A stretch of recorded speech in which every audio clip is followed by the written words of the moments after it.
always a special occasion when Tony Brothers is assigned as the crew chief in Boston tonight and will therefore not ref tomorrow's Mavs and Wolves game. Let's go. I think we can all take that as an early victory right here. We'll get you the worst Mavericks analysis in all of national sports media coming up here in just a few minutes, but we throw it over to... How does that happen, though?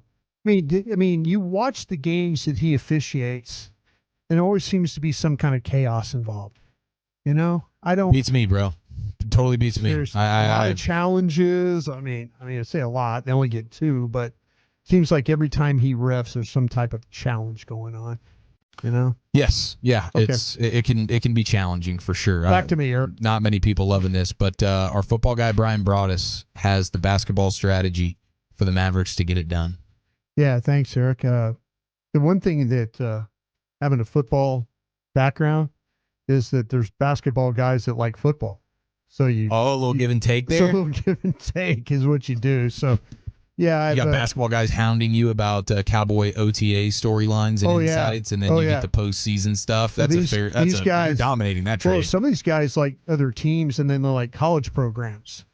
You know, they're like, hey, tell me about this, man. And then I'll tell you, I got some information. I was talking to some Mavs people about college, like during the draft, and they have connections with some of these colleges. And they know these players pretty well because they visit with the coaches of those programs. So I'm sitting there asking questions like, well, tell me about this guy. You know, like, oh, yeah, the coaches, they really like this guy because. Look at this, man. So you get a little, that's how you network. That's how you get gangs of 7. Well, in every industry. Yeah, I'm working on the NBA stuff. I've got a couple of those, but very fortunate, though, to be able to talk to the guys. But this is kind of where I think the Mavs are going to need to be. And this is. They'll tell you that defensively they need to have great energy guarding the ball. They must be good at, and I didn't know this. This was something I learned here today. Must be good protecting behind the ball is something else that they're going to work on in this game. Big men, rim protection. Yeah, they've got to go and finish plays.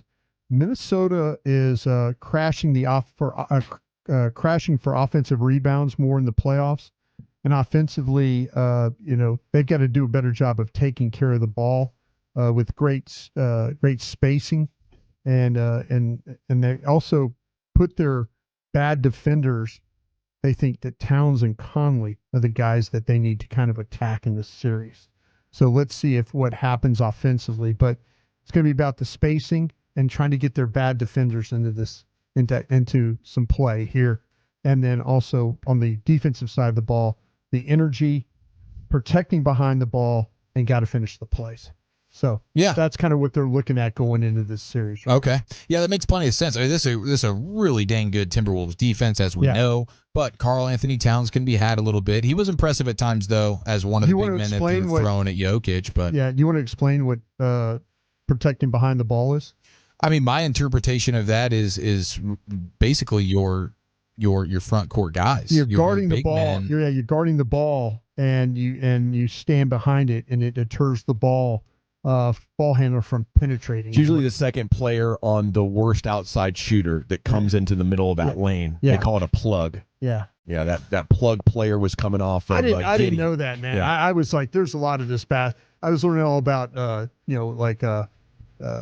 altered screens or staggered screens and stuff like that. There's so many nuances to it. There's a lot of really great things in basketball if you go to the game and you watch. And like I'm fortunate enough with my media pass to be able to go down after the game and like grab people and like, hey man, I noticed this, and they're like, well, think about it this way, and then they explain it. But basketball's got some really cool ways to defend. But that's kind of where the Mavs are looking at right now. I feel like in football terms, it would be like you're a corner and you want to trust that your safety's got your back here. Yeah. Like, hey, I want to be as aggressive as possible, so my guy behind me, you better be ready here. And so your guys that are defending the perimeter, hey, let me be a little bit more aggressive on these dudes that are studs. And if he gets by me, let me trust that my big dudes and the help defenders on the wing are going to come in and help him. So, yeah, that's hugely important when you consider what Anthony Edwards in particular can do at blowing past dudes and getting to the rim. And so, fortunately for the Mavericks, having Lively and Gafford is huge. You wish you had Maxey to be another guy that can be a bit of a rim protector. That's not going to be the case. But I think, yes, absolutely, hunting Conley and Towns, and especially Conley, because, man, what did we see? He missed one of those games in that Nuggets series, and that was the worst that you saw the Timberwolves look. Right. Because he is everything to them offensively as their true point guard and their setup guy, connector, whatever you want to say. So if you can attack him, making him work defensively and perhaps getting him in foul trouble and making him sit for as much as possible, him off the court, I think makes a huge difference for the Timberwolves offense. So that's going to be huge. And it's same vice versa. Like they're going to be trying to get Anthony Edwards to get on Kyrie and Luka as much as possible. So there's going to be, the chess match is going to be great in here. And I think we're in for a big, fun, pretty entertaining series. With superstar power and great defense. It's going to be a lot of fun. But, one of the things we discussed in lead up to this is just the lack of, you can't really take much from the previous matchups in the regular season. And we illustrated. All 4 games are over by January 31st. Yeah. So February 1st, you were done with the Minnesota Timberwolves. The Timberwolves haven't seen you since you've got P.J. Washington and Daniel Gafford. Right. And you weren't completely healthy playing those games early in the year. No. When you played them, it was Luka, Exum. Yeah. You still had Grant Williams. Yeah. And then you had, Dwight Powell starting these games. You have Rashawn Holmes starting in one of these games. The only game that Luka and Kyrie played in versus the Timberwolves this year is a game that they won. Absolutely. So I'd like to take you to the Fox Sports studios that feature Keyshawn Johnson talking basketball with Skip Bayless. I heard this. Listen. I believe this to be, if anybody can one-up me here, I'm going all in with Keyshawn Johnson giving the single worst Mavericks analysis in all of media right now. If anybody can one-up me, please, God, tag me in it. But here's Keyshawn Johnson. They've beaten them 3 out of 4 tries, but since the trade deadline, they hadn't played them. This is a different Dallas team. Yep. Okay, that may be true, but the fact of the matter is I still know I beat you, and you, Kyrie, were here. And we beat y'all 3 out of 4. Kyrie wasn't there, though. But he was on the team. Oh, he was on the team, but he didn't play in the 3 that Minnesota won. No, I understand that. No, I get that, but he was on the team. He was there. Okay. Oh, my. Who the is that guy? Even Skip Bayless is like, okay. All right. I thought I was the guy that was giving bad analysis here. Maybe I should have respected Shannon just a little bit more. Oopsie. Yeah, dude. My gosh. How about Stephen A. Smith? As soon as you leave Skip Bayless, you become the man. And Stephen A's proved that, and now Shannon Sharp has as well. I don't think those same things are in store for Keyshawn Johnson post Skip Bayless, but we'll see. That was pretty bad right there. He was on the team. Yeah, but he wasn't. But he wasn't playing. There was. Yeah. Okay, so that gives you confidence that you beat his team when he wasn't playing. Okay, that's you probably wonderful. beat Omax Prosper, Dante Exum. You tore him up. You tore up Dwight Powell and Rashawn Holmes. Well, man. Probably Derrick Jones Jr. Yeah, probably Dwight Powell. Got him too. You can look over on the bench and be like, dude, I got you. I think Shannon gave some analysis though similar. I thought that's what you were going to play. Oh, can we have Sharp and Keyshawn going toe to toe with who can have the worst Mavericks take right now? I think we had. I'll go pull that immediately. I think we had a JaVale McGee. I think we had a JaVale McGee mentioned. That's what the text says. Was still on the team. Yeah. What? Yeah. Yeah, I got it right here. He said, if I'm not mistaken, he did protect himself. Okay. Yeah, Hedge it. Here it is. The Mavericks don't really like to play Lively the second and Gafford together. Normally they're interchangeable. They go with PJ and the backcourt. Do you think they might really be switched that up? If I'm not mistaken, I think JaVale McGee's on that side is also with the Mavericks. And could it be a situation? Oh no. I thought that's Mavericks. I thought that's what you were going at. Wow. Okay. I challenged everyone in the audience to. I went all in with Keyshawn, and now we have ourselves a debate here. Which one's worse? Who Thanks, can we crown Lucius, worst? I appreciate you having that. Worst Mavs take of the day. This is a hell of a bout. I don't know. We'll have to text in who you think's worse here. He did qualify. Magoo? He wasn't sure. He did say he wasn't sure. That might help him here as we do the hair splitting on the worst analysis. Yeah, because Keyshawn just kind of ran with it. He stood on it like, yeah, that's exactly what I meant, right? When Shannon had the opportunity to be like, I'm not quite sure here, he was genuine. Yeah, I guess if the rebuttal was like, no, Magoo's not on that team anymore, and he was doubling down like, no, he is, then he would get into Are you doing your Mike Bassett, right? Keyshawn, yeah. Oh, I'm sorry. Yes, that happens to me sometimes. I forget the names of these people. It is McGee. I do blame Bassick for that. Okay, now looked like Magoo in his time with the Mavs, dude. That was brutal. There's no question. Totally fell off. We got the Shaq'd in a full version, night in, night out, of our guy, McGee. Apparently, how about this as a report?